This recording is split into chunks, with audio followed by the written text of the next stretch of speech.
السلام علیکم جی. Deputy commissioner جو ہے لاہور اس کے آفس سے نکلے ہیں. انتظامیہ نے ہمیں جلسے کی اجازت دے دی ہے, NOC جاری کر دی ہے. اچھا, جب ہم ملے میں تھا, ساتھ بچر صاحب تھے جو اپوزیشن لیڈر ہیں پنجاب کے, احمد خان, اور اشتیاق خان صاحب تھے جو سابق صدر ہیں لاہور ہائی کورٹ بار کے. ہم ملے اور دیگر ہمارے دوست تھے وہاں پر, انصاف لائر فورم کے اور ہمارے پاکستان تحریک انصاف کے مختلف جو پولیٹیکل ورکرز ہیں وہ سارے موجود تھے.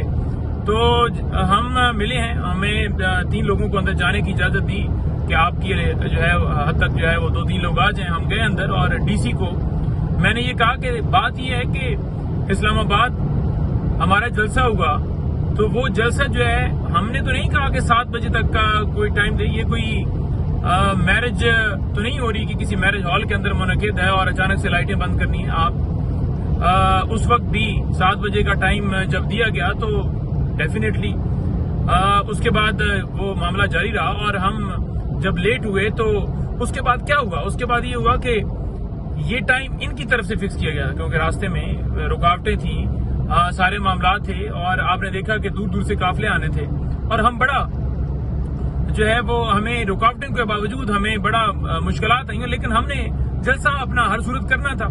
لیکن جو رکاوٹیں انتظامیہ کی طرف سے کی گئی تھیں اس وجہ سے جلسہ جو ہے وہ زیادہ لمبا بھی ہوا. اور ساتھ کے بعد ہوتے ہی آپ نے جو ہے وہ شیلنگ شروع کر دی.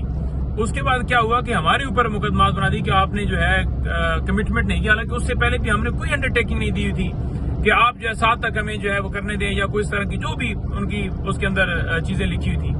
اسی طرح سے آج بھی ہمیں کہا گیا کہ ایفیڈیوٹ دیں.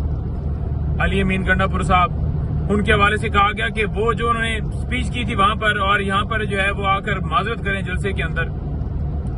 تو میں اب زیادہ سخت لفظ تو استعمال نہیں کرتا, لیکن میں آپ کو یہ کہہ دوں کہ ہم نے کہا کہ ہم نے نہیں کرنا.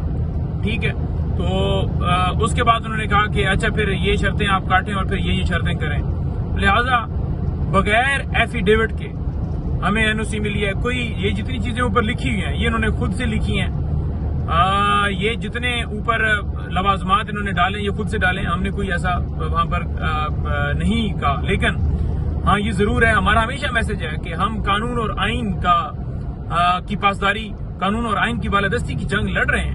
تو ہم قانون اور آئین کے اندر ہمیشہ پہلے بھی رہ کر ہم نے جلسے کیا, اور انشاءاللہ تعالی یہ ملک ہمارا ہے. ہم اس ملک کی خاطر نکلے ہوئے ہیں, اس جمہوریت کی خاطر, عدلیہ کی آزادی کی خاطر, آئین کی بحالی کی خاطر اور ہمارے کپتان کی رہائی کی خاطر. ہمارے ورکرز, ہمارا مینڈیٹ چھینا گیا, ساری چیزیں ہیں.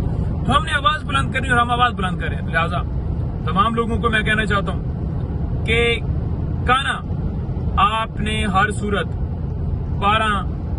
12 سے پہلے پہنچ جائیں بہت بہتر, رات کو جو پہنچ جائیں بہت بہتر. بہت سے لوگ آ چکے ہیں, لیکن کل یہ جلسہ جو ہے آپ نے پھر یہاں پر آنا ہے اور انشاءاللہ تعالی پھر آپ دیکھیں گے کہ دمادم مسکل اندر ہوگا, ہر طرف عوام ہی عوام ہوگی. جلسہ جو ہے اتنا بڑا ہوگا کہ نظریں جو ہے انسان کی وہاں دنگ رہ جائیں گی. اور انشاءاللہ آپ اس جلسے کو بھرپور طریقے سے کامیاب کریں گے. کپتان نے آپ کو پکارا ہے تو آتے تو آپ ہمیشہ اور آئیں گے انشاءاللہ.